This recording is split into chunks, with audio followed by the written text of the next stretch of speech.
गुणनफल अब अभी भिन्न नहीं दिया गया, उसका क्या दिया गया बेटा? गुणनफल।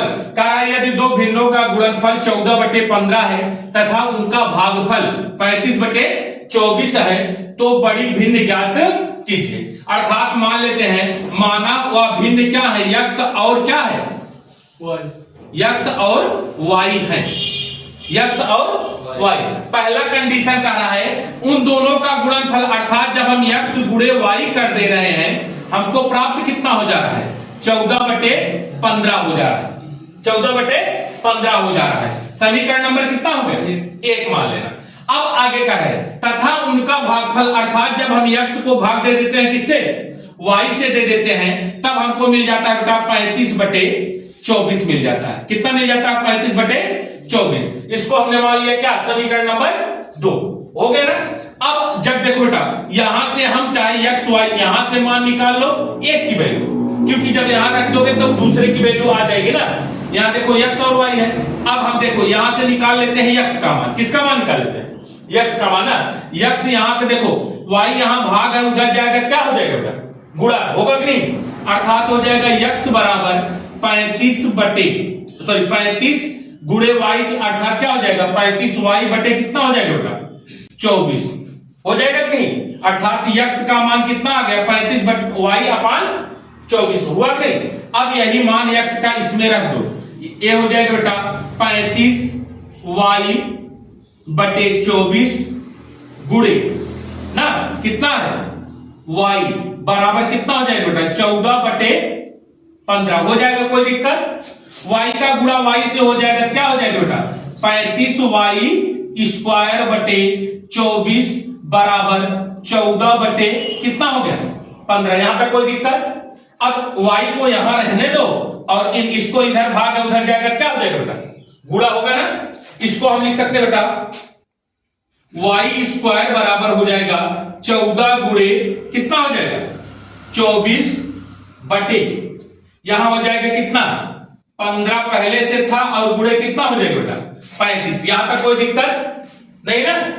अब देखो 7 से काट सकते हो कितना? 7 दूनी 14 और 7 बचे 35 है कि नहीं? यहां तक कोई दिक्कत नहीं है ना। और देखो किसी से कट जाता है, 3 से कट जाएगा, 3 बचे 15, 3 बचे 15 और 3 8 24 हुआ कि नहीं? गुणा कर लो, वाई स्क्वायर बराबर हो गया 8 दूनी 16 बटे 25। 16 बटे कितना हो गया? 25। तो वाई का मान कितना आ जाएगा? अंडर रूट 16 बटे 25। जब वर्गमूल निकालोगे तो वाई का मान आ गया 4/5। वाई का मान कितना आ गया? मतलब हमें एक भिन्न मिल गई, वो कितना है? 4/5। दूसरी भिन्न निकालने के लिए वाई का मान यही में रख दो, ये हो जाएगा बेटे कितना? यक्स गुणे 4/5 बराबर कितना हो जाएगा? 14/15 हुआ नहीं? ये उधर चला जाएगा, ये नीचे चला जाएगा, यक्स बराबर हो जाएगा बेटा 14 गुणे 5 या ऐसे काट दो यार, 5 एक कम 5 5 कहीं 15 ना, 2 से काट दो, 2 दूनी 4 और 2 सब 14 होगा कि नहीं? अब यहां देखो कुछ नहीं है, यहां 1 है तो 7 एक कम 7 और 3 दूनी 6, अर्थात यक्स दूसरी भिन्नी कितना आ गई? 7/6 और एक आगे बेटा 4/5। और इन दोनों में पूछा 4/5 और 7/6 में बड़ी कौन सी भिन्न है? इसको करो 40 बना लो, इसको कितना बना लो? 70 बना सकते हो नहीं? 5 40 5 40 6 का पहाड़ पढ़ो, 6 6 36 6 7 42 6 48 6 9, मतलब ऐसे काट लो, 6 एक कम 6, यहां बचा 1 बनेगा 10 और 6 एक कम 6, अर्थात 11 छका 66। बताओ 8 बड़ा है कि 11 बड़ा है? बोलो तो 11 बड़ा है ना, अर्थात बड़ी भिन्न पूछा है तो बड़ी भिन्न हो जाएगा बेटा कितना? बड़ी भिन्न हो जाएगा 7/6 ना। यहां तक कोई दिक्कत तो कर। और ध्यान देना बेटा, जब कभी भी अंतर दोनों संख्याओं का अंतर कितना है? 1 ना, अंतर 1 है नहीं, तो जिस संख्या का अंश बड़ा होगा वही संख्या क्या होगी? बड़ी होगी। तो देखो 4/5 है और कितना? 7/6। इन दोनों में बड़ा कौन? या जिसको ऐसे ना आया हो ऐसे भी कर सकते हैं, लिख सकते थे 4/5 और यहां लिखते कितना? 4/5 और 7/6। हमने क्या बताया था? तिर्यक गुणा करो 6 4 24 5 7 35। बताओ कौन बड़ा है, 24 बड़ा है 35 बड़ा है? 35 ना, अर्थात यही वाली बड़ी संख्या है। करो लिखो बेटा। आगे दिया गया है 1/3, 4/7 और 2/5 को अवरोही क्रम में लिखिए। अवरोही क्रम का अर्थ होता है बेटा कि छोटे से कहां चलना है, हमको बड़ा चलना है। हमने बताया बेटा जितना दिया है उसको दशमलव बदल दो, इस पे सब लगा दो 0, काटो।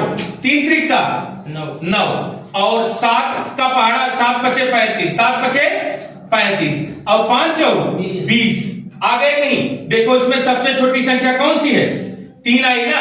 3 का अर्थ है बेटा 1/3, उससे बड़ा जो होगा 2/5 और 2/5 और सबसे बड़ी संख्या क्या है 4/7। यही है हमारा क्या आरोही क्रम। बदलिए, आरोही क्रम का अर्थ बेटा छोटे से हमको कहां चलना है, बड़े में चलना है ना। अब चलो देखो, हमने कहा जो संख्या दिया है, जैसे 5/6 लिखा, 50 कितना लिख दो 6, 70 कितना हो जाएगा 8, 110/12, 30/10 लिख दो। यहां का कोई दिक्कत, 10 क्या है 30, आ गए कितना 3 और 12 का पहाड़ा पढ़ो 110 में, 12 का 12 थे 4 12 भैया 108 ना, 9 12 आ गया। 8 का पहाड़ा पढ़ो, 8 का पहाड़ा पढ़ो, 8 9 72 ज्यादा हो जाएगा ना, 8 8 64 और 6 का पहाड़ा पढ़ो, 6 8 48। देखो यहाँ पर भी 8, यहाँ पर भी 8, दोनों बराबर हो गए ना। जब बराबर रहे बेटा तब इसको और आगे तक ले लेना, दशमलव लगा देना। 6 8 48 बचा 2 और 6 दूनी 12, 6 3 18 नहीं, 3 बार जाएगा। यहां बचा 2 बनेगा 20, 6 3 18, 8 दशमलव कितना हो गया 3। इसको ले लो, 8 28 64, यहां बचा कितना 4। तो 8 का पहाड़ा 40 में पढ़ो, दशमलव 8 28 सॉरी 6 बचेगा, कितना बचेगा 6। 8 का पहाड़ा 60 में पढ़ो, 8 का पहाड़ा कितनी बार जाएगा 8 5 40, 8 6 48, 8 7 56। यहां देखो 8.7 और यहां पे 8.3। अब देखना है कि इसमें सबसे छोटी संख्या कौन सी है। सबसे छोटी संख्या क्या दिख रही है 3, तो यहां हो जाएगा बेटा 3/10। उससे बड़ी देखो 3 से बड़ा जो है 8.3 आ रहा है, अर्थात कितना आ जाएगा बेटा 5/6। फिर उससे बड़ा कितना आ रहा है 7/8 और सबसे बड़ा कितना है 11/12। यही हो जाएगा हमारा क्या आंसर हो जाएगा।